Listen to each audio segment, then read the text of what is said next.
青黑棺木前，吳然和魯二胖的呼吸幾乎停了。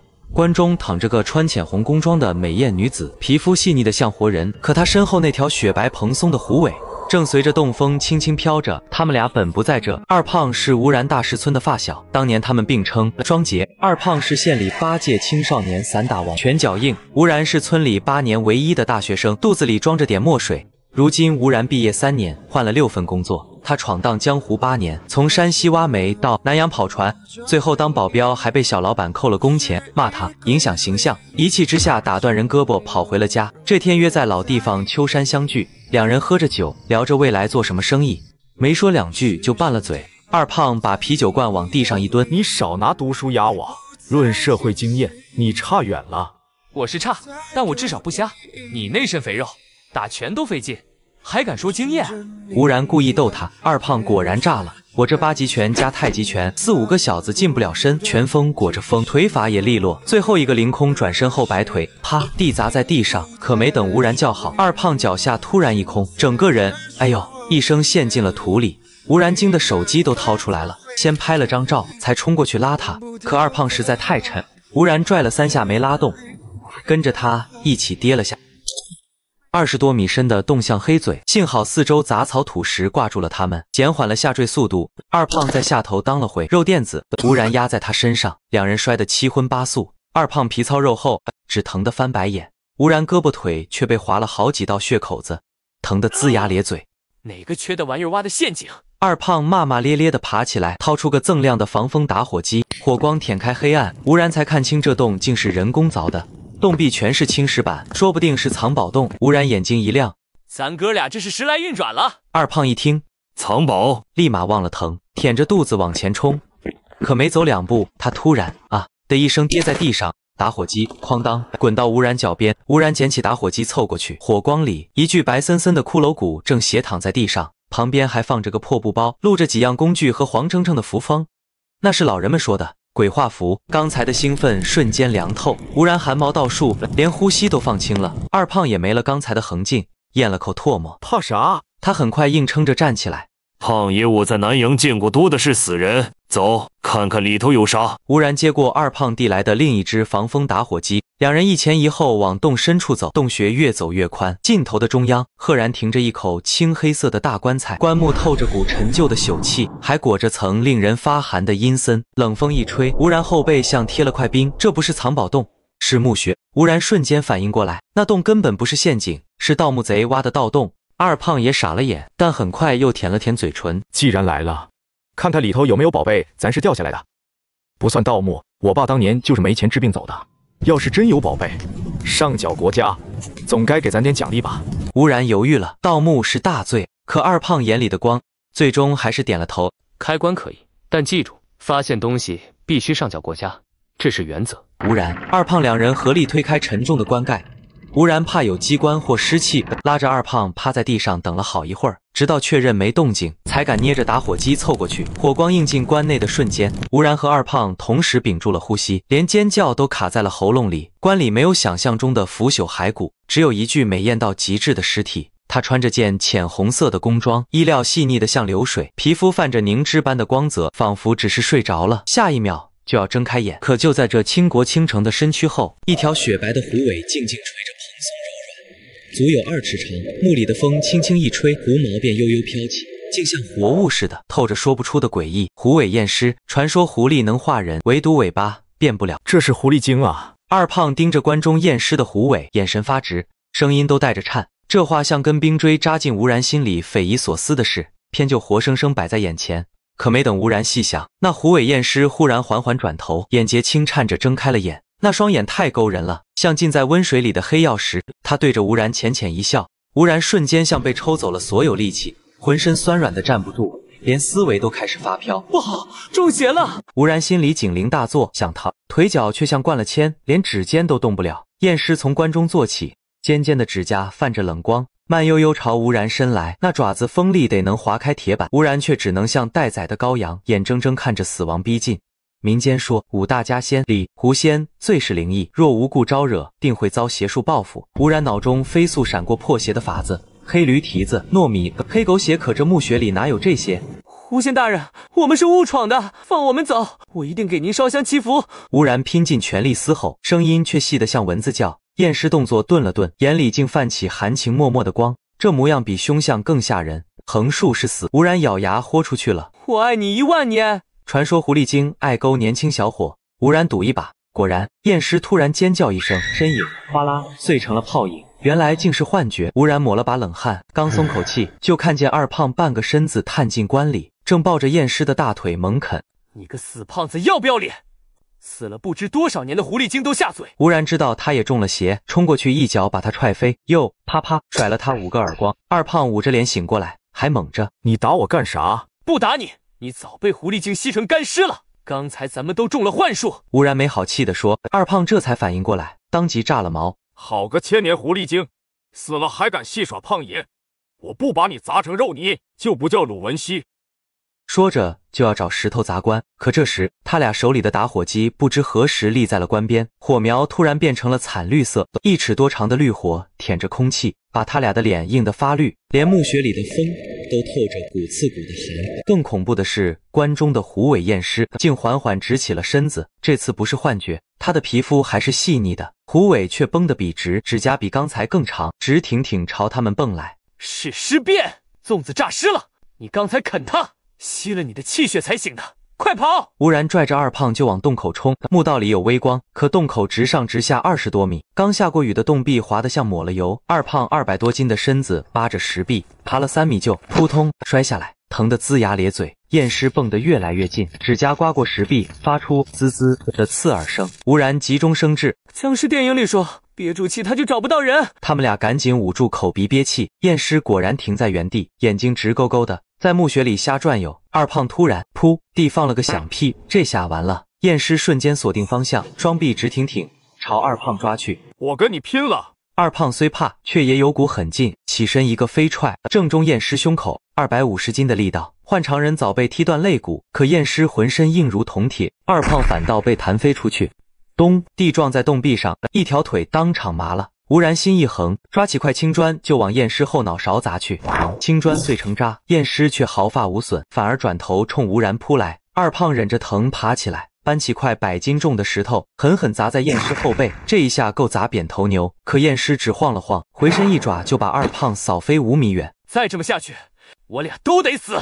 吳然衝過去，從後面抱住驗屍，想纏住他，卻被他像拎小雞似的甩出去，啪地摔在那具骷髏旁。骷髏邊的破包裡堆着幾張畫着紅字的黃符，是鎮屍符。吳然抓起一把符，一邊往驗屍那邊衝，一邊扯着嗓子喊：胡大仙，我愛你1萬年！先分散他注意力。驗屍果然愣了愣，吳然趁機把符往他腦門上貼，可他速度太快，一把揪住吳然的衣領，將吳然撲倒在地。冰涼的觸感貼上嘴唇的瞬間，吳然腦子嗡的一聲，他的唇像千年寒冰，卻有股奇異的暖流順着唇齒竄進4肢百骸。吳然像飄在雲端，連恐懼都被這突如其來的幸福衝得無影無蹤。死亡之吻，吳然這輩子都沒想到，第一次跟人接吻，對象竟是具屍變的狐尾驗屍。這幸福感來得快，去得更快。吳然猛地回過神，想一把推開身上的驗屍，只覺得渾身虛脫，連抬手的勁都沒有遭了，陽氣被吸光了。可下一秒，更詭異的事發生了，驗屍像泄了氣的皮球，皮膚以肉眼可見的速度乾癟下去，很快就成了一具皺巴巴的乾屍，哪裡還有半分傾國傾城的模樣。吳然和二胖癱在地上，剛才短短幾分鐘的激戰，耗盡了他們所有力氣。二胖腿還在抖，卻不忘調侃吳然：吳然，你小子夠狠啊！親個嘴沒被吸乾，反倒把粽子的陽氣吸沒了，佩服佩服！放屁，是鎮屍符起的作用。吳然趕緊辯解：這事傳出去，我不成變態了。其實吳然心裡也犯嘀咕，到底是符的功效，還是那死亡之吻的緣故。等力氣緩過來些，二胖揉着腰站起來，目光掃過地上的乾屍和骷髏，突然眼睛一亮，聲音都拔高了：吳然，快看地上那是啥！吳然順着他指的方向看去，乾屍旁的地面上竟鋪着一張泛黃的畫，邊角雖破，卻能看清上面畫着些奇怪的紋路。打火機的火光還沒熄，吳然低頭一看，乾屍旁的地面上竟鋪着符古畫《是福江山美人圖》，畫裡的宮裝女子在萬里江山間起舞，裙擺似要飄出畫外，那眉眼身段竟和棺中的狐尾驗屍有7分相似，瑰麗中透着股說不出的詭異。發財了！二胖忘了渾身的疼，撲過去盯着畫直搓手。杀粽子為民除害，還撿着這麼個寶貝，這畫一看就值大錢，咱們開店的本錢有了。這得上交國家吧？吴然皺着眉，大學時學的法律常識還在，名器私藏是大罪。书呆子！二胖瞪起眼，咱剛從鬼門關爬回來，這是用命換的。再說你不是說那是狐仙嗎？這就不算墓穴，不算盜墓，是賞給咱的。吳然摸了摸胳膊上的傷疤，剛才的生死關頭還在眼前，確實換別人掉下來，早成了驗屍的口糧。這麼一想，膽氣也壯了些，點頭應了。歇夠了力氣，他們才發現洞口的難題。剛下過雨，洞壁滑得像塗了油，20多米高的直壁，他們倆爬了3次都摔下来。二胖急得骂娘，吴然却瞥見骷髏旁的包裹裡面竟有把旋風鏟，是盜墓人挖洞的工具。他倆輪流用鏟子在洞壁上凿腳窩，折騰了近1個小時，才渾身是泥地爬出来。外面已經擦黑，晚霞把秋山染得通紅。他倆癱在地上大口喘气，只覺得像是從阎王殿逃出來的。把洞口遮了吧，別再有人掉下去。吴然看着黑漆漆的洞口，找了些粗树枝架在上面，又蓋了层土。二胖挑着眉笑：“你小子心善，難怪狐狸精都想跟你一吻定情。”吳然沒理他的調侃，把那盜墓前輩的包裹拎了出來，裡面沒金條玉石，只有面古怪的銅鏡、塊線餅大的銅錢、幾疊符籙，還有本泛黃的小冊子。天快黑了，山路難走，他倆沒細翻，揣着畫和包裹就下了山。二胖家在村尾，破得只剩4堵牆，他爹早死，娘改嫁，奶奶去年也走了，三叔在外地做生意，家裡就他一个人，正好清静。他倆在家養傷，順便琢磨怎麼把畫賣了。這倒斗的前輩也窮，連塊銀元都沒有。二胖把包裹翻了個底朝天，一臉失望。吳然和二胖都默契的不提盜墓，只說倒斗，怕隔牆有耳。吳然拿起那本小冊子解悶，封面的4個字卻讓他猛地坐直：搬山九秘。啥九秘？動畫片啊！二胖湊過來，一臉不屑。吳然翻開冊子，手都開始抖。是搬山道人的倒斗秘籍，真有這門派。冊子上寫得清清楚楚，搬山9秘分9卷，上3卷是山、水、風，講的是觀山望水找墓穴的本事；中3卷陣、破、畫，記的是陣師、破機關、解邪煞的法子，還畫着符籙和機關圖，比他在盜墓小說裡看的還詳細。下3卷神、鬼、魂，是禁忌術，說要道行深的人才能用，不然會失控。最後一頁還寫着洞悉天地，鬼神莫測，慎用。字裡行間透着股玄乎的勁兒。傷好的差不多了，吳然和二胖決定去北京潘家園，只有那兒的古玩市場才能賣出高價。為了穩妥，他們沒坐火車，轉了3趟大客，顛簸了1天1夜，才到潘家園，找了家便宜的小旅館住下。第2天一早就揣着畫去了市場。潘家園裡人擠人，攤位上擺滿了假古董，他們專挑大些的門店進，可連續走了6家，店主的反應都一樣，看了畫就皺眉，說畫裡的女子眼太活，總覺得在盯着人看，透着邪氣，不吉利，不敢收。倒是那塊銅錢，有3家店願意出1000塊買。1000塊！二胖氣得嗓門都大了，咱差點把命搭進去，就值這點錢。都說潘家園藏龍臥虎，我看都是土鳖。吳然也憋着火，這畫的技法，就算比不上唐伯虎、張大千，也該和8大山人差不多。他們沒轍，只能咬着牙找更大的店，最後停在一家掛着巨真閣和牌匾的門店前，門簾古色古香，看着就比別家有底氣。這次吳然學乖了，先掏出那塊銅錢遞過去。店裡的老闆娘30多歲，皮膚白皙，穿着旗袍，透着古淑女的風韻。她接過銅錢看了2眼，眼裡閃過一絲驚異，聲音輕柔：“這不是銅錢，是青銅虎符，貨真價實的名器，多少錢？我收了。”二胖眼睛一亮，剛要開口，吳然趕緊拽了他一把，掏出那幅江山美人圖，壓着心裡的激動：“老闆娘，虎符是小意思，關鍵是這幅畫。”櫃姐的目光剛落在那幅江山美人圖上，手裡的青銅虎符當啷一聲掉在櫃台上。她盯着畫一動不動，嘴裡反覆念叨：“竟真有這幅畫，是真的嗎？”“當然是真的。”吳然趕緊接話，看他這失魂的模樣，心裡篤定這畫絕非凡品。櫃姐好半天才回過神，指尖還在畫邊緣輕輕摩挲。這畫的價不好定，不懂的人看了只覺邪性。潘家園裡未必有第2家敢收，我現在也拿不準真假。這樣，我先給你2萬定金，下午我侄女來，再給個10家，怎麼樣？定金可以，但畫不能留。吳然攥緊了油紙包，潘家園水深，初來乍到的，萬一他不認賬，連說理的地方都沒有。要不我把青銅虎符壓在這兒。櫃姐笑了，風情萬種的眉眼彎起來。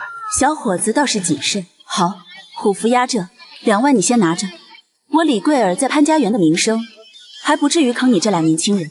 又塞給吳然張名片，上面印着七寶齋、李桂兒。二胖眼瞅着錢，嘴角都快咧到耳根。吳然趕緊遞了個眼色，他才硬生生憋回去。出門時，吳然把畫用油紙裹了3層，貼在懷裡。這可是他們的命根子，丟了就徹底白冒那次險了。中午找了家僻靜的館子，桌上的菜也沒怎麼動。二胖滿腦子都是下午的價，絮絮叨叨算着能開多少家鐵板雞架店。吳然卻盯着懷裡的畫，總覺得這畫的來歷比他們想的更不簡單。1點半剛過，他們就往七寶齋趕。桂姐直接把他們領進裡屋雅間，屋裡坐着個穿白短裙的姑娘，雙眼亮得像進了水，臉蛋帶着點嬰兒肥，手裡正捧着那枚青銅虎符，指尖輕輕蹭着虎符上的紋路。這是若水，我侄女，懂古畫。桂姐笑着退了出去，屋裡只剩他們3人。江若水抬起頭，聲音輕得像泉水。青铜虎符是真的名器，你們能說说它的来历嗎？我们誤入一座山洞，從裡面撿的。吳然沒提墓穴和粽子，在外頭行事，多一句嘴就多1分風險。二胖在旁邊使勁點頭，臉都憋紅了，卻插不上話。江若水忽然笑了，眼底閃過一絲狡黠。天王蓋老虎。吳然心裡咯噔一下，這是倒斗型的黑話。搬山九秘的雜篇裡寫過天王蓋老虎。試問你是不是盜墓的？尋常人根本聽不懂，眼前這呆萌的姑娘竟然是同行。吳然定了定神，想起這幾天背熟的切口，回了句宝豆無粽子，意思是墓裡沒屍變的東西。江若水的眼睛亮了亮，又接了句力拔斗吸氣蓋世，魚不利兮總不是。吳然脫口而出，二胖在旁邊聽得一臉茫然，抓了抓頭，顯然一個字也沒聽懂。這2句是倒斗人確認身份的暗語，一來一回間，彼此都清楚了對方的路數。我叫江若水。姑娘把虎符放在桌上，指尖敲了敲桌面。黃貨白貨不走，地蛇山根開。他不要黃金白銀，只收銅錢、銅符、地蛇和玉器山根。吳然心裡更驚了，這姑娘不僅是同行，還是個挑貨的行家。沒等吳然接話，江若水又開口了，語氣帶着點試探。秋水長天共一色，原是蒙面山中客。橫看成嶺，側成峰，只緣身在此山中。敢問二位，哪個是嶺，哪個峰？這話是問他們倆誰是領頭的。吳然想起搬山九秘裡的應對，笑了笑。夢裡不知身是客，貪歡一晌笑江山。浮萍漂泊本無根，落花流水君莫問。江若水聽完，忽然拍了下手，眼裡的呆萌勁兒散了大半，語氣也沉了些。登高壯觀天地間，紫金閃閃騰龍山。臥虎藏龍天頂客，四海五湖下吸煙。吳然手裡的茶杯差點沒拿穩。這話裡的騰龍山、天頂客是倒斗行裡專指摸金校尉的切口。要知道，盜墓4大門派裡，摸金派向來排名第1，規矩最嚴，本事也最大。眼前這看起來人畜無害的女大學生，竟然是摸金校尉。陽光從雅間的窗棂照進來，她指尖還沾着點虎符上的銅綠，可那雙眼眸裡已經沒了半分青澀，只剩一種與年齡不符的沉穩。吳然腦子飛速轉着，都從對方眼裡看到了震驚。誰能想到潘家園的一家古玩店裡，竟藏着這樣一位美女摸金校尉？倒斗行裡的4大門派各有專屬山精為號，摸金校尉憑尋龍定穴的本事居首，稱騰龍山；發丘將軍善觀星占卜，叫星雲山；搬山道人董福祿刻粽子，是山外山；謝嶺力士靠蠻力破木，為綠野山。這是嫡傳弟子才知曉的秘辛，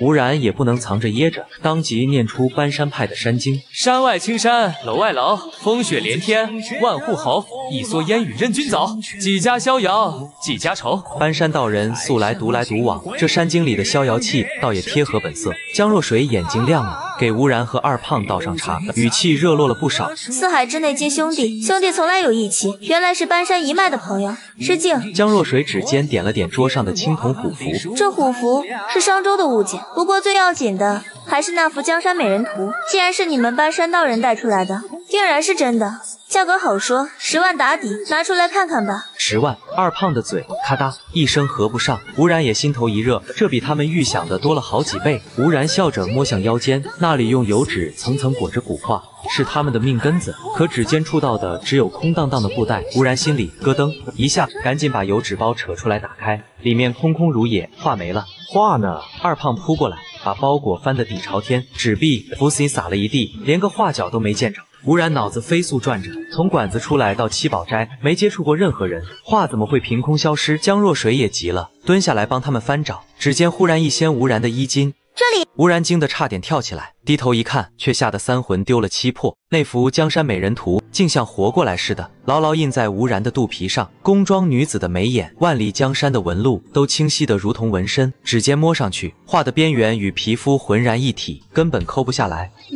这是畫皮！吳然聲音發顫，想起民間傳說裡的妖術，後背直冒涼氣。二胖湊過來，瞪着眼睛看了半天，突然冒出一句：“吳然，你夠狠，怕人偷畫，直接縫肚子上了。”縫你個頭！吳然踹了他一腳，轉頭抓着江若水的胳膊追問：“這畫怎麼取下來？”江若水的指尖輕輕拂過吳然肚皮上的畫，眼神變得凝重。這不是普通古畫，是人皮畫，裡面裹着前世的詛咒，一旦遇到有緣人，就會融入體內，再也取不下來。詛咒人皮，吳然只覺得心口發悶，剛看到的發財希望，怎麼突然變成了催命符？為什麼是我？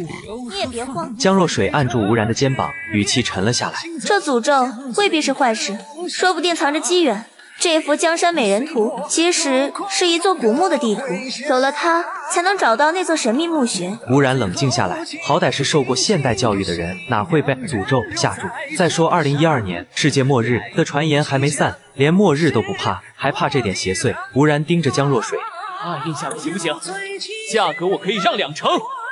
人換錢沒用的。江若水搖了搖頭，這人皮地圖靠靈性指路，他印下來就是張廢紙，分文不值。這話像盆冷水澆下來，二胖的臉瞬間慘白，吳然也攥緊了拳頭，眼看要到手的錢就這麼沒了。江若水忽然話鋒一轉，端起茶杯抿了一口。不過你們也不用失望，你們能拿到虎符和人皮畫，便有半山絕技在身。我最近有個考古行動，需要人手協助，不是盜墓，是正規考古，還有大學教授帶隊。除了之前的2萬定金，我再給10萬酬金。找到目標，酬金翻倍，要是收穫大，再加10萬。考古！吳然眼睛一亮，剛才的失落一掃而空。只要不犯法，沒問題。去哪裡啊？江若水笑了，笑容像春風般甜美，說出的話卻讓吳然如墜冰窟。羅布泊，你說什麼？吳然剛提起來的精氣神瞬間泄了70%，聲音都變了調。羅布泊，那可是4大無人區之首，死亡之海啊！去那裡考古，跟找死有什麼區別？吳然在社會上混了3年，早聽過羅布泊的恐怖，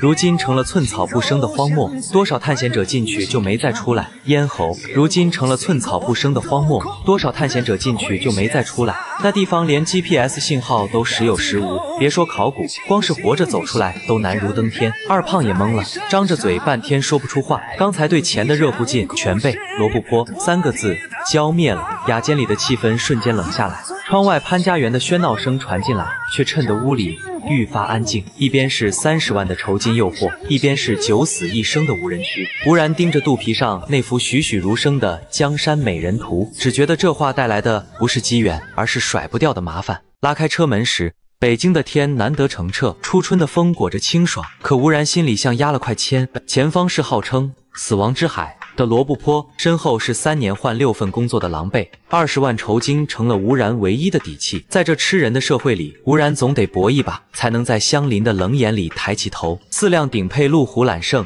像鋼鐵怪獸浩浩蕩蕩駛出市區，吳然和二胖、江若水還有個叫南哥的保鏢同乘一車。南哥眼小如刀，掃過來的眼神都帶着凛冽。二胖雖曾是散打王，在他面前竟也矮了半截氣勢。江若水倒沒架子，聊起大學瑣事時眼裡有光，可一說起路線規劃，又變回那個沉穩的摸金校尉。他對着吳然肚皮上的人皮畫研究半宿，敲定了孔雀河古河道北的方向，還說3月風沙大，反倒能把深埋的古墓翻出來。路上不算趕，晚上住酒店，頓頓有荤有素。吳然趁機把翻山九秘翻爛。上3卷尋龍定穴比不過摸金校尉，下3卷禁忌術邪性得嚇人，唯有中3卷的鎮屍破機關之法最實用。朱砂、糯米、墨斗的用法背得滾瓜爛熟，二胖卻沒這心思。吃飯時拽着吳然嘀咕：“那江老闆是蛇蠍美女，摸金校尉出身，小心被他吞了。”吳然笑他神經質：“咱光腳的不怕穿鞋的，他能圖咱啥？”4天後，在若羌縣補完裝備，他們終於踏進羅布泊。朝霞把沙海染成金紅，連綿的沙丘像凝固的波浪，風一吹，沙粒簌簌響，透着股天地變遷的滄桑。二胖之前吹在新疆採過油，其實只到過烏魯木齊，這會兒直愣愣盯着沙海，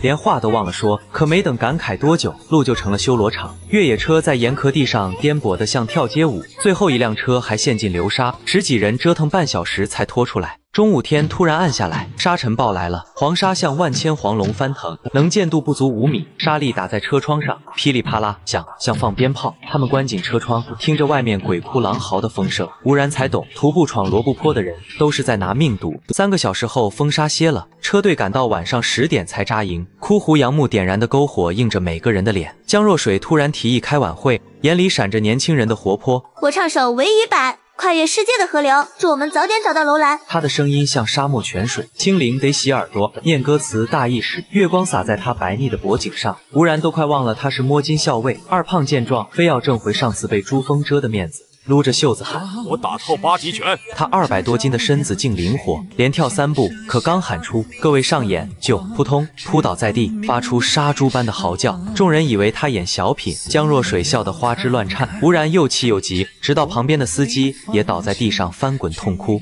才驚覺不對勁。這不是表演。呂教授突然抬手，一道銀光閃過，水果刀叮在沙土裡，刀尖插着只深藍色馬蜂。沙漠珠峰，施密特刺痛指數第4級，被蜇像遭強電流擊。他還會麻醉狼蛛，讓幼蟲吃狼蛛長大。江若水蹲下身，眉頭緊鎖。二胖緩過勁來，一瘸一拐踩爛馬蜂，甘蔗碰野，找死！等退到安全地帶，2輛路虎已被流沙。江若水执意第一個職業，勸都勸不住，倒有股不服輸的倔勁。第2天車隊加快速度，越往腹地走，信號越差 ，GPS、衛星電話全失靈了。他們像被扔進無坐標的沙海。江若水又掀起吳然衣角，看人皮話：目標在前方100多里，看運氣。話音剛落，第1輛越野車突然陷進流沙，半個車胎沒入，左拐熄火。江若水面色鐵青，流沙越動沉得越快。南哥率先甩出探陰爪勾住線車，其他人扔睡袋、打氣墊。車裡4人踩着氣墊爬出來時，臉都白得像紙。可後面的車一拉，竟也轟隆陷了進去，是混着粘土和地下水的泥質流沙，粘着就像被膠水粘住。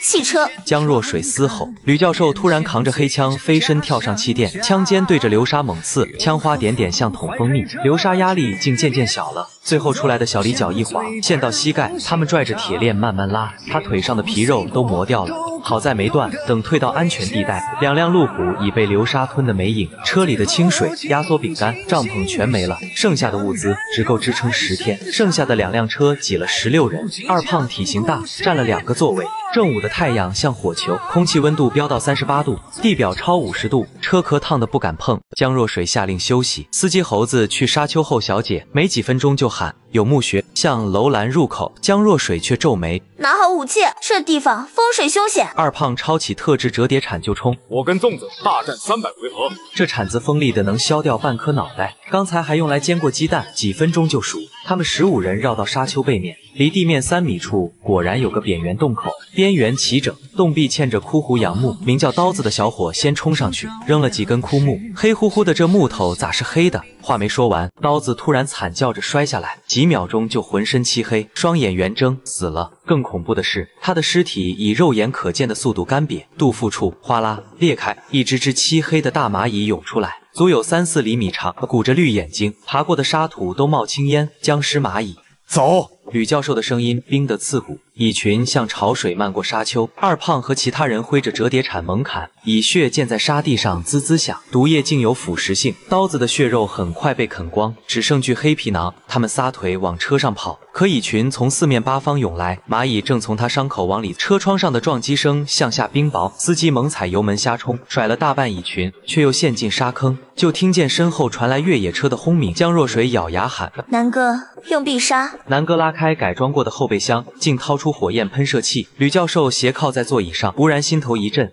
蟻群被燒得噼啪作響，可外圍的螞蟻更瘋狂，頂着烈火往前衝，像飛蛾撲火。他們裹緊衝鋒衣，搬磚墊車輪，喊着口號把車推了出來。這是被真菌控制的僵屍螞蟻，專吃人肉，蟻酸能麻痹獵物。13個人圍着2輛廢車，氣氛壓抑的，忽然就瞥見車窗上爬滿黑螞蟻，是躲在車底沒被燒死的。鋼化玻璃咔嚓裂開，一隻隻螞蟻順着縫隙爭先恐後的湧了進來。漆黑的螞蟻順着車窗裂縫湧進來的瞬間，車廂裡的尖叫與蟻酸腐蝕玻璃的滋滋聲混在一起，像死神的催命符。吳然反手拍死爬向脖颈的2隻螞蟻，指尖沾着泛青煙的蟻血。突然察覺圍攻吳然的螞蟻竟比旁人少，難道他們怕吳然？腦海中猛地閃過斑山9密的鎮字卷、朱砂驅邪殺蟲、雄黃克蛇、蟲鼠蟻，二者配合可破陰邪。吳然像抓住救命稻草，一把扯过包裹，抓出大把朱砂雄黄，往自己身上猛抹。果然，刚爬上来的蚂蚁瞬间像被抽了魂，纷纷掉落，在吴然脚邊掙扎着失去动靜。江若水，快用这个！吴然瞥見他脖子上爬滿螞蟻，衝鋒衣已被蟻酸石戳破洞，雪白的肌膚都露了出來。吳然抓起一把雄黃，連頭帶胸往他身上抹，指尖觸到柔軟的觸感，心跳漏了半拍，卻不敢分心，再慢1秒，他就要被螞蟻鑽透皮肉。雄黃剛沾上，螞蟻就像遇了克星，速速掉落。吳然又把朱砂雄黃扔給二胖和其他人，快抹，這是搬山秘術。眾人七手八腳的往身上、車窗裂縫撒，刺鼻的氣味瞬間填滿車廂，可這氣味卻比花蜜還香甜。遠處的蟻群聞到後，竟紛紛掉頭逃走，車身上的螞蟻也全成一團死去。猴子！二胖突然大喊，吳然轉頭看去，猴子左臂已黑得發亮，螞蟻正從他傷口往裡。他的血管像蚯蚓般凸起，整個人抽搐着，幾十秒內就成了具漆黑的乾屍，眼眶、嘴巴裡還爬着螞蟻，驚悚得讓人頭皮發麻。他們不敢多留，踩着螞蟻屍體衝下車，剛鬆口氣，就聽見身後傳來越野車的轟鳴，另一輛車竟也跟了上來。可車一停，就見老陳扶着虛弱的呂教授，臉色慘白，是呂教授他的血嚇跑了螞蟻。呂教授斜靠在座椅上，臉色白得像紙，卻依舊面無表情，只淡淡說了句快離開，就閉上了眼。吳然心頭一震，這人的血脈竟比朱砂雄黃還管用，實在古怪。車隊再次出發，可沒走半小時，2輛車就先後停下。老陳下車一看，當場癱坐在沙地上，車胎全被蟻酸腐蝕了，4個輪子只剩鋼圈，在沙漠裡根本沒法開。二胖急得跳腳，沒了車，咱在這破沙漠裡就是等死。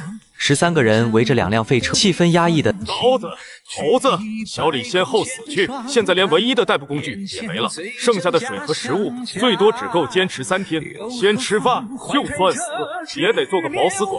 二胖拍着肚皮，率先拉開後備箱，可一看裡面的景象，臉瞬間垮了。桶裝水只剩4桶完好，其餘全被蟻酸蝕成黑水。牛肉乾、壓縮餅乾也爛了大半，只剩些能勉強入口的殘渣，只有一大袋酸梅湯幸免於難。江若水蹲在沙地上清點完物資，聲音有些發顫。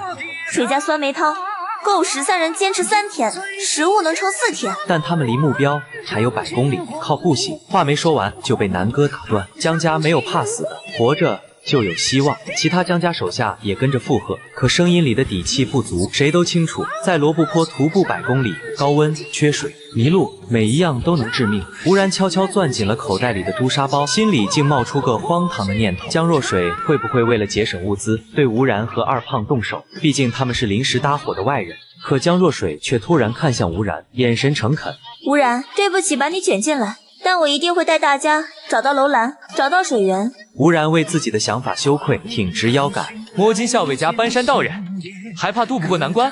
可沒等他們出發，一陣黑風突然捲來，沙粒砸在臉上生疼。江若水抬頭一看，臉色驟變。黑風暴，快進車！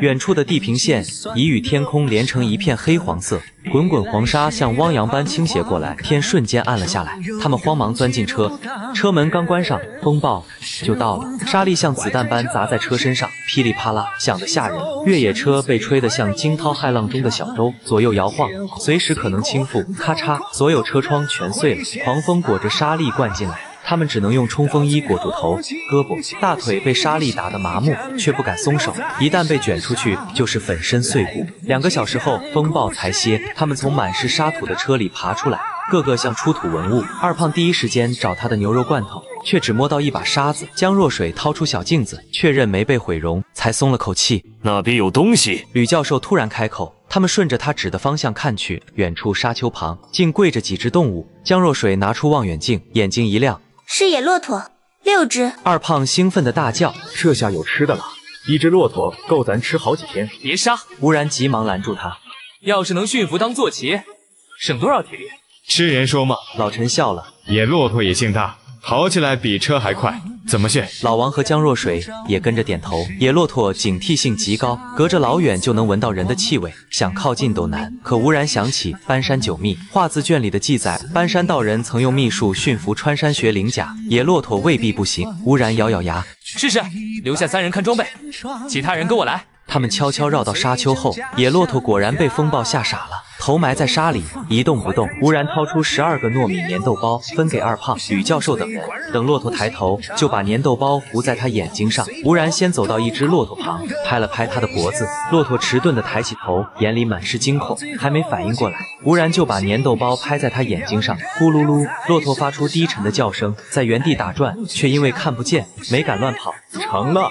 二胖大喜，跟着吳然把粘豆包糊在另一只骆駝眼裡，其他人也紛紛動手，最後只剩一只骆驼反应快，只糊上一只眼，撒腿就跑，速度快得驚人。就算這樣，他們也馴服了5只。吳然又從包裹裡拿出雄黄酒，抽進水槍，對着骆駝的嘴猛噴。骆駝本就乾渴，聞到酒味，張嘴就喝，沒一會兒就醉醺醺的，憨態可掬的跟着吳然往回走。吴然，你真神了！山哥忍不住讚嘆。其他人看吳然的眼神也滿是敬佩。江若水走到吳然身，眼裡閃着光。搬山秘術果然厲害，可雄黄酒有毒，你不怕要死骆驼？雄黄能治狂躁，这點伎倆，要不死這麼大的駱駝，還能讓他們溫順。吳然笑着解釋，不過得好好待他們，別虐待。夜幕徹底落下，沙漠的風帶了些涼意。他們圍着篝火坐下，野駱駝在不遠處悠閒地啃着他們帶來的乾草。吳然想起白天的話，湊到江若水身邊，好奇地問：“你白天说尋龍3年，點穴10年，那分金定穴，精確到1根金針，到底是怎麼回事？真有這麼神？”江若水聞言，從背包裡掏出一個巴掌大的羅盤，羅盤中心不是普通的指針，而是一根細細的金針，邊緣刻着密密麻麻的刻度。他把羅盤放在沙地上，指尖點着金針。你看這根針，不是普通的指南針，是分金針。摸金尋龍，先看山脈走勢，再找水脈流向，最後用這針定穴眼。可這是沙漠，哪來的山脈水脈？吳然撓了撓頭，之前在搬山九秘裡只見過鎮屍破煞的法子，對風水一竅不通。江若水笑着往遠處指，沙漠的龍不是青山，是古河道的走向。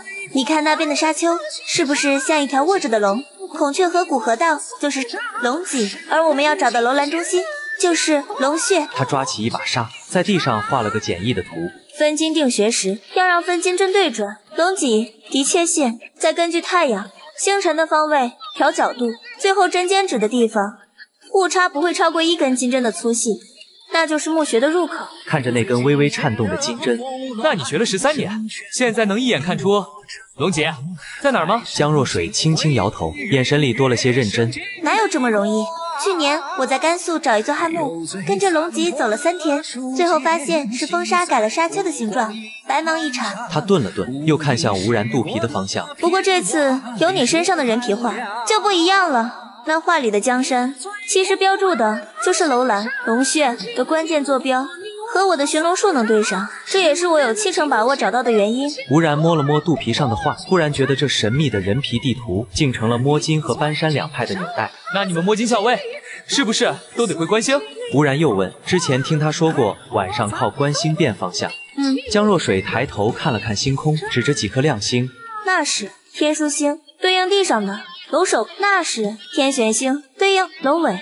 晚上沒太陽的時候，就靠他們調分金針的角度。他側過頭，眼裡閃着星光。不過我觀星不如發丘將軍，上次在沙漠裡還認錯了星，差點走偏方向。原來這麼多門道。吳然恍然大悟，我們搬山講究萬物相克，你們摸金更重，風水脈絡倒像是2種路子。江若水忍不住笑了，可不是嗎？不過這次有你這搬山道人在，倒省了不少事。要是遇到粽子，還得靠你的朱砂雄黄呢。篝火的光映在他臉上，呆萌的模樣裡多了些溫柔。吳然忽然覺得這趟凶險的羅布泊之旅好像多了些不一樣的期待，不只是為了20萬，更是為了揭開樓蘭的秘密，為了看看摸金與搬山的秘術到底能碰撞出什麼火花。夜色裹着沙漠的寒氣漫過來，吳然望着江若水指尖在沙地上畫出的龍脈輪廓，忍不住嘆道：摸金校尉的技術果然名不虛傳，13年的功夫不是白練的。話裡帶着佩服，心裡卻也暗忖，吳然這學了不足3月的搬山秘術，先前也救了不少人，可見搬山道人也有旁人比不了的本事。江若水聞言笑了，月光落在她睫毛上，漾開點柔和的光。摸金法丘，搬山卸嶺，本就各有千秋，真龍難尋，真穴難點。我先跟你說說尋龍的門道。他指尖劃過沙地，畫出一道起伏的線條。尋龍9秘裡說說，起伏的山脈就是龍脈。看風水講究，密龍、查沙、觀水、點穴、立象。龍是地理脈絡，土是肉，石是骨，草木是毛髮。要尋龍，得先找他的祖宗父母，也就是山脈的源頭和主幹，辨其脈，分陰陽。祖宗父母山脈，吴然皺着眉，這說法聽着新鮮。就是来龙去脈。江若水坐直了些，聲音裡多了几分認真。全球龙脈都發源於昆崙，那是萬龍之祖，生氣之源。從昆崙延伸出5支大龍脈，3支在咱們中國，2支去了歐洲。單說中國，就有北龍、中龍、南龍3條幹脈。他掰着手指細數，北龍沿黃河過青海、甘肅、河北，連到朝鮮半島，引進大海，接日本列島。北京、天津就沾着这脈氣。中龍在黃河、長江之間，穿四川、陝西、山東到渤海停下。西安、洛陽這些古都都是他聚氣的地方。南龍沿長江過雲南、廣東、浙江，出海後還在海底生了支脈。香港、上海、南京都在這條線上。吳然聽得心頭一震，原來中華大地的山川竟藏着這樣的脈絡。可轉念又疑惑，這些都是大山脈，怎麼找藏在裡面的墓葬？江若水抬眼望了望天上的圓月，眼底閃着光。尋龍得一步一步來，先看太祖山是不是獨霸一方，夠高夠壯，有沒有雲霧紫氣繞着，有沒有龍樓、鳳閣那樣的奇景當護衛。再看少祖山、父母山，看龍脈怎麼走，有沒有開帳、郭霞的形態。最後看入手，2條山脈交匯處是不是有情，龍氣有沒有陰陽交配，能不能化氣結穴。就算這樣，也能做到分金定穴，不差只一根金針。吳然還是覺得玄乎，搖了搖頭，說破天我也不信。江若水沒反駁，反而笑着問：“你知道乾陵吧？唐高宗和武則天的合葬墓，唐陵裡唯一沒被盜的。”當然知道。吳然立刻接話：“搬山九秘裡提過這裡，皇朝當年帶40萬大軍挖了條40多米深的溝，都沒找着墓道口。3次上山都遇着狂風暴雨，一撤冰天就晴，最後不敢挖了。你只知其一。”江若水往前湊了湊，聲音壓低了些：“乾陵能保全，最關鍵是風水。袁天罡和李淳風親自選的地。”他頓了頓，講起了那段傳說：唐高宗死後，武則天讓2人尋吉地，袁天罡在關中建一處山巒紫氣衝北斗，就埋了枚銅錢做記號。李淳風後來也到了這兒，見那山下裸睡的少婦清泉流淌，就以身影定子午，插了根髮針在掛眼。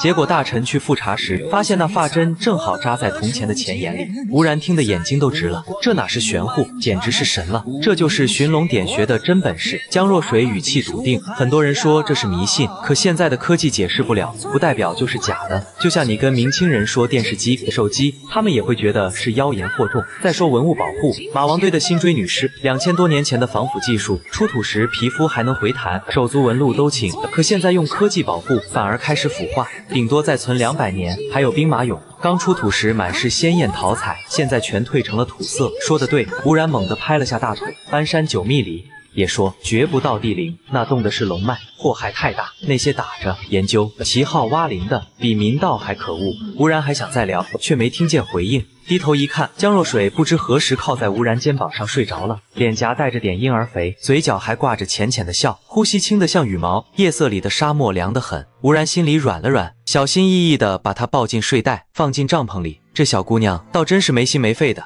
第二天一早，隊伍總算有了好消息，野駱駝能騎了，除了二胖那身量只能馱1個，其餘的都能載2人加裝備，大大省了體力。二胖剛爬上駱駝，就扯着嗓子唱，默默無語2眼淚，耳邊響起駝鈴聲。吳然狠狠瞪了他一眼，眼神掃過隊伍裡沉默的幾人，先前已經死了3個，這時候哪有心思唱歌？二胖也反應過來，悻悻地閉了嘴。隊伍避開正午的酷熱，其餘時間都在趕路。5頭駱駝能馱9個人，剩下的輪流走路，腳上的特制沙漠靴輕便防滑，倒也不覺得累。這一輪到吳然、江若水、老陳和豹哥步行。烈日把沙礫曬得發燙，腳踩上去像踩在暖爐邊緣。江若水用濕巾擦了擦臉，原本白皙的皮膚曬得泛了點紅，倒添了幾分野性的美。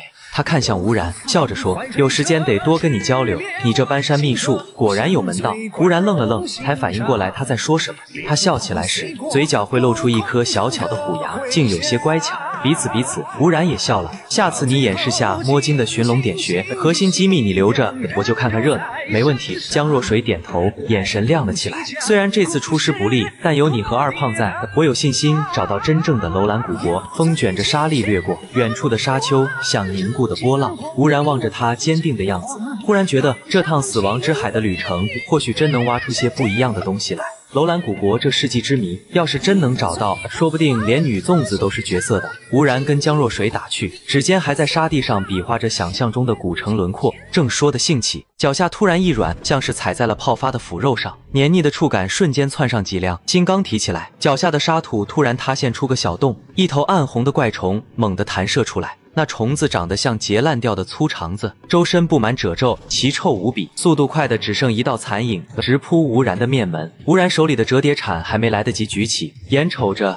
就要被這東西纏上，啪一聲脆響，江若水的金剛傘突然橫在吳然身前，傘面狠狠掃中怪蟲。再看那伞面，已被一层肉紅色毒液浸滿，滋滋冒起紅烟，連金屬伞骨都泛着焦黑。这毒性竟烈到这種地步，找死！旁邊的豹哥見狀大怒，抽出腰間彎刀，一刀將怪蟲劈成兩段。可詭異的是，斷成兩截的蟲子不僅沒流血，斷面還在微微蠕動。退後，最前面的呂教授突然厲聲喝道，聲音冷得像冰，正愣神。